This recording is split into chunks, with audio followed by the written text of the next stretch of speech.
Yo, what's good guys, I'm Fire here back from a video, and today we're going to be bringing you guys one of my favorite blitzes I've been running pretty much all year in Madden 22, and I've actually only seen it a couple of times against myself. We're going to be in the nickel normal, and this is actually one of the best blitzes. It's one of the most annoying blitzes, because trust me, whenever I face this blitz, it is a pain to block.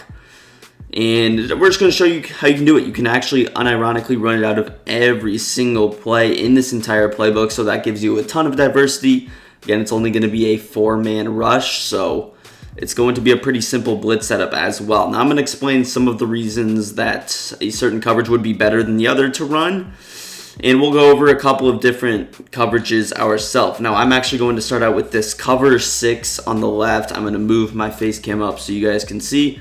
Cover 6 on the left, we're going to throw that in. We'll actually just come out in that, but some of the other plays we'll run, I'll showcase something like a cover 4 quarters, but I'll explain why that one's not my personal favorite to run.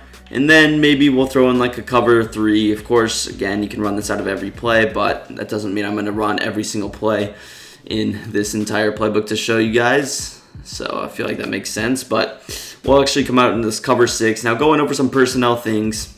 We want to be blitzing this guy. This guy's going to be the guy who gets free pretty much every time. It's going to be this guy on the right, so you don't have any worries about flipping it. It's always going to be him. So we threw Micah Parsons right there. Should be the fastest player on the Cowboys. And that's pretty much all you need. Of course, you're going to be using one of these two guys, so you can throw some safeties there. Keanu Neal, he's basically a safety, let's be honest. But yeah, with that being said, let's get straight into it. Before we get into the video, make sure you guys drop a big thumbs up. Subscribe to the channel down below right now before we get into this setup. And let me know in the comments what other schemes you want to see, or if you want to see some other plays out of this particular blitz. Alright, now that you guys did that, we're going to hop into our actual setup now. Now, again, I mentioned already that it's a pretty simple setup. There's not going to be too much to it. And we're going to have 2-man adjustments. Now, the first thing that we're going to do is we are going to pinch our defensive line. The way you do that is you tap that D-pad to the left. Down on that left analog stick, you pinch your D-line. The next thing that you're going to do is pinch your linebackers. So the way you do that, D-pad to the right now instead of the left, down on that left analog stick again. That's going to compress both pretty much your front 7. So I'm just going to show what it looks like, or actually rather you have one more adjustment. Completely forgot about that. The last adjustment that you have to do is you're going to slant outside. So you're going to slant outside, and that is all you have to do. Now you're going to have to do something with your user. I'll show what the blitz looks like if you don't do this thing with your user, which still can get through. If you don't do that, we'll just snap the ball, and there you see how it could kind of work with Micah Parsons there. Now you see he doesn't completely get there, and I'll hop into the replay, but you can kind of see how this blitz is going to develop and the steps that it's going to take. So you immediately see where the blitz is going to get through, but how do we force the complete double team and not this guy getting chop blocked in the knees, because otherwise Parsons will get blocked. But I hope you guys see where the blitz is working, and that's pretty much going to be the path to sacking the QB out of the 4-man pressure. So we're going to set pretty much everything up again. Now if you want to, you can just pinch the whole defense. I'm not a fan of this because I don't like to press my defensive backs. This year you'll get burnt, so we'll just manually back those guys off. But that's definitely an option for you guys. Now, pretty much all we're going to do differently, something I like to do, it's our user. I'm going to spy him or blitz him. You can do either. I like the spy, and we're going to have to stand in a different position here. Now, normally these two guys are on the same level, but you're going to move him down a little bit more. Move him down a little bit more, and you're going to move him a step inside. Right about here is going to be the sweet spot, and you'll see the depth a little bit better when we show the replay. And then pretty much when the ball is snapped, you see now we're pretty much going to force the double team. I don't know necessarily what makes this difference, but I noticed that it works dang near every single time. So whatever we're doing, you can definitely know that it is making the difference. And again, it's not like you have to hover there. You don't have to engage with an offensive lineman. You don't really have to do much as far as that's concerned. So it is definitely, not bad. It's not too much work, you can see. And now let's talk about some of the backside things. Why am I running a cover 6? Now cover 6 is going to be match. And the reason we're running this over a potential quarters is mainly because of our user. We don't want to have to user someone in the match. Again, I feel like you kind of have to user this guy on the right. So in cover 4 quarters, if we audible here, you notice that that is going to be your quarter flat. Now, of course, all of these guys match, but normally in cover 4, you'll either want to use that 3-rec hook or one of those inside quarters. And this, of course, will just kind of handicap you from the sense that you're going to have to take the match coverage yourself. Nobody really wants to be sitting in the flat with their user when they can be covering multiple routes in the middle of the field, if that makes any sense at all. And also, I don't know, it just didn't work there. So maybe cover 4 quarters is cursed, but it's worked every single time for me out of cover 6.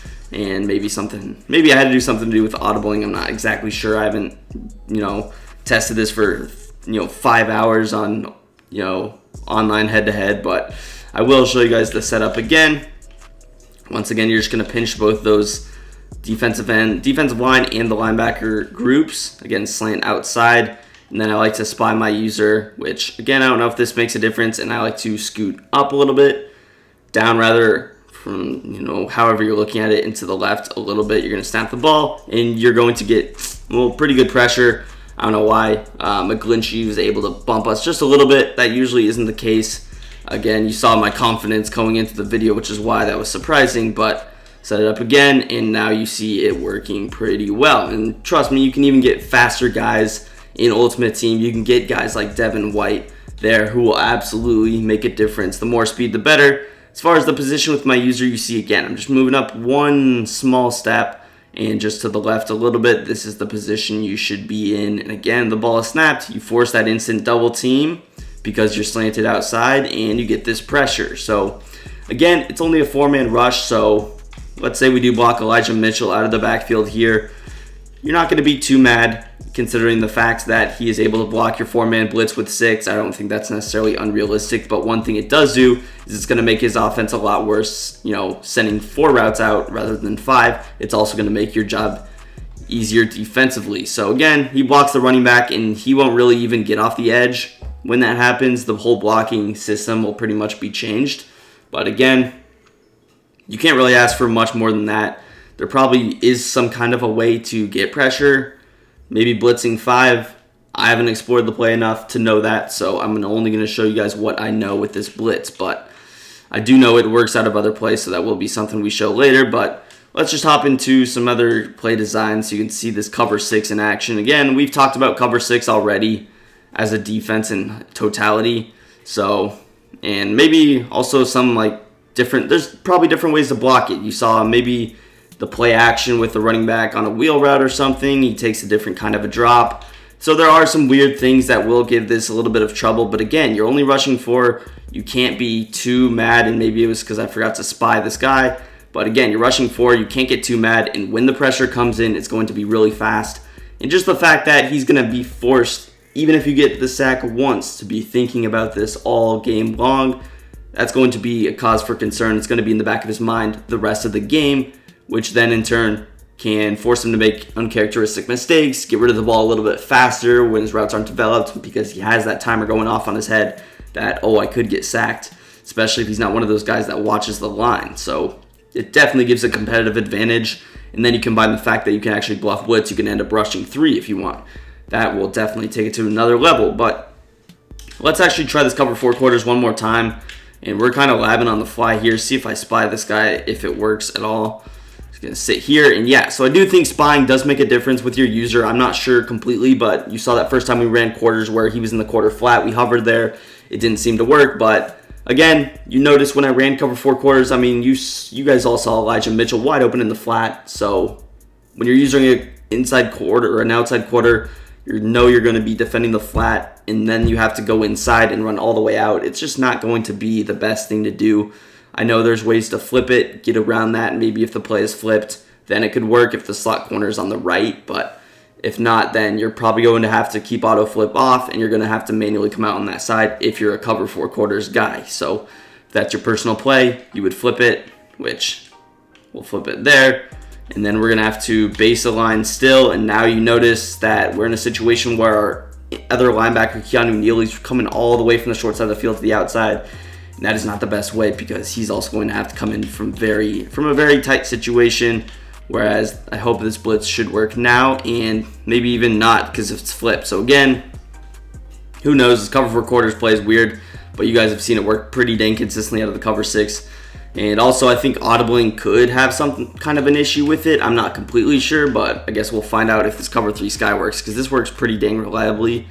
So again, I'm just going to kind of hover right about here, snap the ball, and there you see it. Well, it pretty much worked.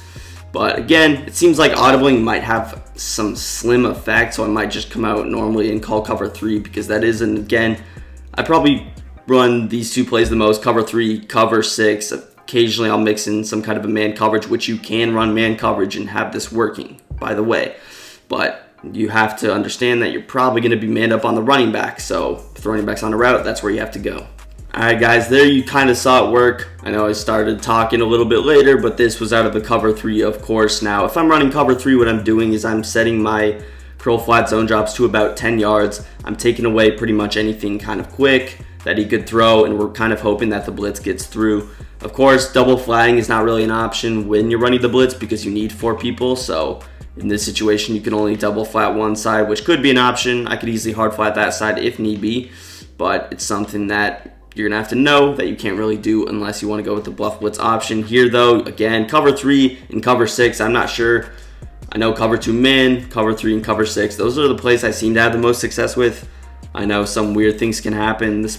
We'll actually try out the Overstorm Brave just for kicks and giggles, but I mean, most plays should work. I just noticed those 3 plays work the best, and those are the ones that I like to run anyways. So again, cover 3 sky, we're gonna snap it. You see again, just very good pressure off the edge. And again, I'm not gonna call it a 100% success rate blitz because it's not, but it's going to be pretty close when you run this particular way, and against 5-man protection, it's going to work 90% of the time at a 90% click, roughly. And you see, again, just super quick pressure, one of the best blitz designs in the game, and I highly doubt this isn't going to be patched because this has been a blitz since week 1 of Madden. So the fact that we're already in October points to the fact that this blitz should be able to work pretty much year-round, and not too many people know about it, so that adds fuel to the fire that it also will not be patched. But let's just try out a couple more plays. Let's go with this play. Kind of curious to see because this play is a cover 0, so it could potentially work. We're going to, again, I would still recommend spying him. Now, with this guy, I don't like to rush 5. I think it affects the blitz in some standpoint, so we can do a couple of different things. I could throw him in the middle zone, hook curl, deep zone, but again, you can kind of do whatever you want. Flat zone, of course, so we'll still stand here, snap it, and you see that is a man coverage option. I've already said 2-man underworks, but if you want to have a free user without any responsibility, cover 0 is probably your best bet. But that's pretty much going to wrap up the video. If you enjoyed, you want to see some more things from the scheme, maybe some gameplays, let me know down below in the comments section. That's going to do it for me, and peace. I'm out of here.